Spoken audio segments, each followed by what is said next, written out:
Apostle John was exiled onto the Isle of Patmos as an act of persecution.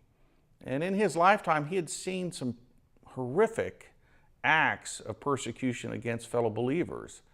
Believers under Nero had lost their lives in the arena. They had been dipped in wax and lit as human candles. They'd been imprisoned. They'd lost their businesses, their homes.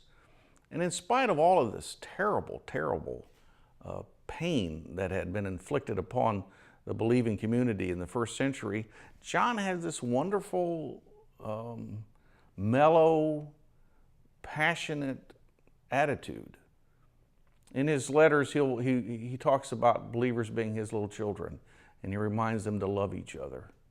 And I think what helped John endure the persecution of his day and not become bitter, but at the end of his life still be gracious and kind, was his focus on Jesus Christ.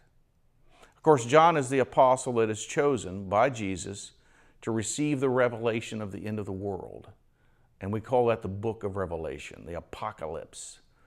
And in chapter 1 of the book of Revelation, we read about his view of Jesus. Jesus appears before John, and this is what we find.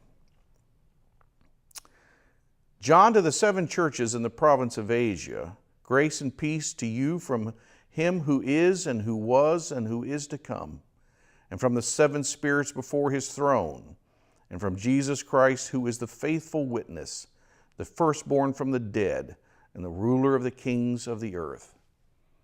Here John is writing about his view of Jesus. For Jesus is John's faithful witness. He is the beginning and the end. He is the focus of his life. And I think as we go through trials in life, if we will focus on Christ, that he is our faithful witness, that he was faithful to God's request, that he was obedient to God to even death on the cross, that he'll be faithful to us no matter what, no matter the trials we face, that as we grow old, we'll not become one of those cynical, bitter old people, but that we, like John, can be loving and kind and gracious, because our life has never been about us. It has been focused on Christ. I'm Scott Boggs, and this is Embrace Grace Today.